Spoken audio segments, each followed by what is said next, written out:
2022년 여러분의 계좌를 돈줄 내주기 위해서 준비한 고수회전 스페셜. 다시 한번 만나보고 싶은 고수님들을 만나보는 시간을 가질 텐데요. 이분이야말로 고수 중에 고수. 고수님 나와주세요. 여보세요. 문을 여세요. 여보세요. 문을 여세요.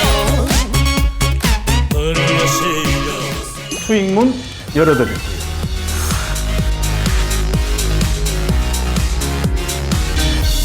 고수님 너무 네? 오랜만에 보니까 빛이 나요. 이런 이야기 없었는데. 네. 빛이 나요. 반짝반짝, 반짝반짝. 수익이 막 그쵸. 반짝반짝하는 것 같아요. 수익은 되게 잘 나고 있습니다. 지금. 오. 시장은 조금 안 좋고 남희 씨 계좌도 안 좋지만 네. 저는 쑥쑥쑥. 아니, 내 계좌 얘기하지 않기로 했잖아. 죄송해요. 혹시 그 지난 방송에서 이 친구 보신 적 있나요? 수박인가요? 어디서 이름을 들었지? 이 수박이를 오늘 처음 봤어요. 근데 아니 적혀있네 여기. 근데 귀가 남희 씨랑 비슷하게 팔랑팔랑. 맞아요. 여기 팔랑팔랑. 팔랑팔랑거리고 네네. 있어요. 오늘 고수님의 수업을 열심히 듣고 귀 쫑긋, 목 쭉 이렇게 빼가지고 수익 대박을 한번 바라봐도 될까요? 네, 오늘 수박이도 화이팅, 남희 씨도 화이팅, 우리 주린이들도 오늘 화이팅 하도록 하겠습니다. 2022년 주식 인사이트. 트렌드를 알면 수익 대박. 문원영 고수님의 눈으로 한번 2022년의 트렌드를 짚어볼 텐데. 먼저 제가 한번 여쭤보겠습니다. 주린이의 대표적인 손실계좌. 그죠? 남희 씨 1,000만 원 정도 있으면 어떤 섹터, 어떤 종목에 투자하실 건가요? 제가 교수님 처음 뵀을 때 그때 네네. 그 남이가 아니거든요. 그래서 준비를 했죠. 어떤 건지. 근데 지금은 제가 생각해도 좀 오늘의 답안은 좀 모범 답안이 아닌가. 그럴까요? 한번 볼까요? 보시죠. 우후! 로봇 오. 20%, 메타버스 20%, 전기차 20%, 반도체 20%, 현금 20%. 이런 스타일이 아닌데. 첫 번째는 분산 투자를 했다. 오 맞아. 그죠? 나눴어. 균등하게. 깜짝 놀란 게 현금을 보유하고 있다. 박수. 오, 늘었다. 잘 짰는데 네. 다만 최근에 유행했던 로봇, 메타버스 모든 사람들이 다 알고 있는 전기차. 여전히 약간 팔랑기의 모습이 있고요. 팔랑팔랑.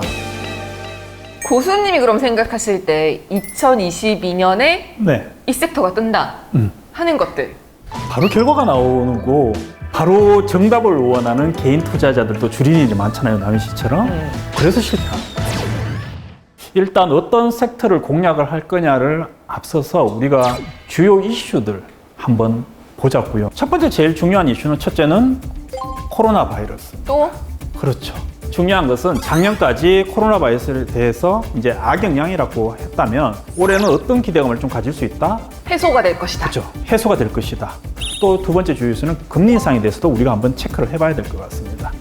그리고 세 번째는 인플레이션입니다. 이 부분이 또 언제 해소가 될 건지 개선이 될 건지에 대해서 한번 정도 체크를 해봐야 될 것 같고요. 마지막으로 한국만의 특징이 하나 있습니다. 대선이죠.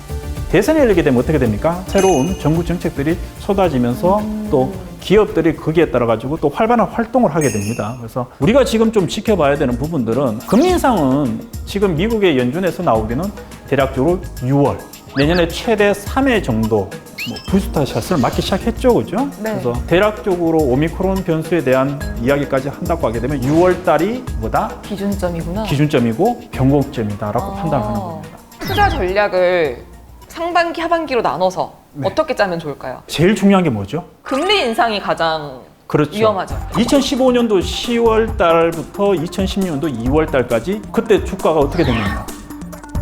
코스피가 10% 정도 하락을 했습니다. 그 다음 2016년도 12월에도 금리 인상을 또 한 번 하게 됩니다.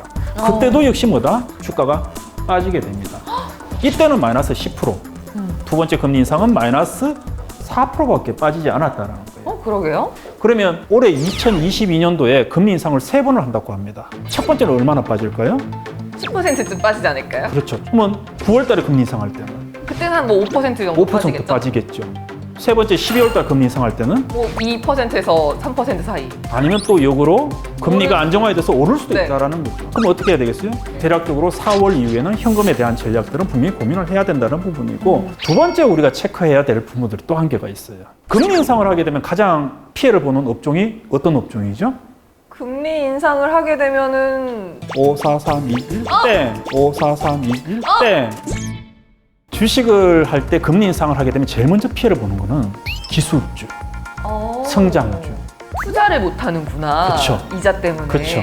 그래서 이번 금리 인상에서 우리가 좀 체크해야 되는 부분들은 매수해야 될 종목이 아니라 매수를 하지 말아야 될 섹터를 먼저 걸러내자라는 거예요. 걸러내다 보면은 또 우리가 봐야 되는 종목들이 나온다. 그럼 이제 섹터에 대해서 말씀을 해주실 때도 되지 않았나요? I'm on your next level 저 너머의 문을 열어 next 2022년도에 제가 투자할 첫 번째 섹터는요. 남희 씨가 아까 전에 포트폴리오에 들어있던 중에 하나입니다. 반도체가 먹여 살린다. 근데 교수님, 네. 2021년에 반도체 슈퍼사이클이라 그래서 굉장히 많은 분들이 반도체를 계속 사고, 네. 보유하고, 네. 믿고, 네, 그렇죠. 근데 안 올라갔어요, 얘네가. 안 올라갔죠. 거의 뭐 배신에 2022년도에 반도체는 갑니다. 왜요? 왜? 저는 여전히 슈퍼사이클이 빠졌다고 생각한 적이 없습니다. 주가 자체는 슈퍼사이클 내에서 쉬는 구간이었다라고 생각을 하고 있는 상황입니다. 대한민국의 삼성전자와 SK하이닉스는 여전히 전 세계 메모리 반도체 시장에서 1위와 3위의 지위를 유지하고 있습니다. 그리고 파운드리 반도체 같은 경우에는 지금 열심히 투자를 하고 있죠. 텍사스주에 보게 되면 기존에 있던 네. 공장이 있고요. 요번에 20조 원을 투자해가지고 텍사스에 새로운 파운드리 공장을 짓게 됩니다. 올해 반도체 시장을 좋게 보는 이유는 첫 번째는 메모리 가격의 정상화. 공급망이 재개가 되면 지금 재고는 어떻게 된다? 소진이 될 거고 당연히 메모리 가격은 올라가게 되겠죠. 그리고 요새 기업들이 데이터 센터를 구축하는 시대가 왔습니다. 이제는 B2B, 기업 대 기업 간의 메모리 반도체 수요가 엄청나게 많이 늘어나고 있는 상황입니다. 두 번째는 작년 내내 반도체 종목들이 횡보했다? 주가가 횡보했다라는 거죠. 또 하나 우리가 체크해야 될 부분들이 하나가 있는데요. 삼성전자가 13조를 투자해서 첫 결실을 봤다. 삼성전자가 2019년도에 투자를 하게 됩니다. OLED에 2년 정도 지나니까 이제 어떻게 된다? 결실이 나오고 있더라라는 거죠. 그러면 파운드리 같은 경우에도 올해 투자를 하게 되면 공정과 제품 생산까지 기간을 소요를 한다라고 하게 되면 결과는 나올 거죠. 근데 주식은 어떻게 움직인다? 선반영. 선반영. 결과가 나오기 전에 주식은 기대감에 오른다라는 거죠. 삼성전자의 현재 주가의 차트를 한번 보도록 하겠습니다. 기저효과, 그 다음에 전체적으로 시장이 많이 올랐었죠. 이때는. 저기에 계신 작가님, 저기에 계신 PD님, 여기에 계신 우리 남희 씨, 그리고 주식을 하다가 올해 안 좋았었어요. 너무 심했어요. 그렇죠. 삼성전자 심했었죠. 최근에 수급 동향을 보게 되면 반등이 나왔어. 왜 반등이 나왔을까요? 개인 투자자들이 팔았기 때문이죠.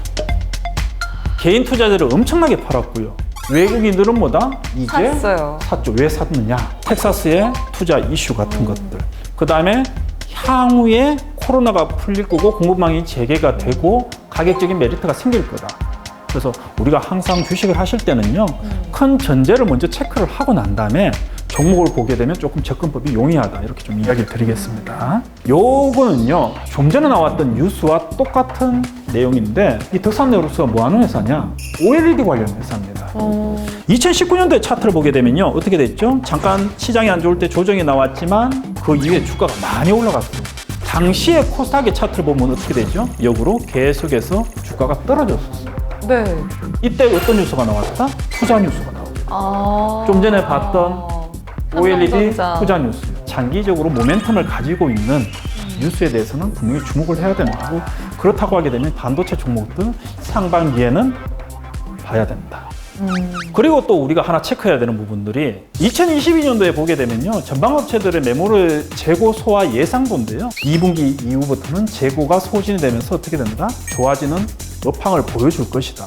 2022년에 문원용 고수는 1,000만 원으로 반도체 섹터를 가장 먼저 살 것이다. 그렇죠. 그럼 반도체 중에 어떤 종목을 살 것이냐? 소부장. 기존에 한번 이슈가 됐던 실적이 좋은 애들은 속닥속닥 한번 또 해봐도 되지 않을까. 문원영 고수님의 소부장 종목이 궁금하신 분들은 아래 번호로 전화 문의 주시거나 카카오톡 채널에서 고수회전 문원영을 검색하시고 친구 추가해주세요.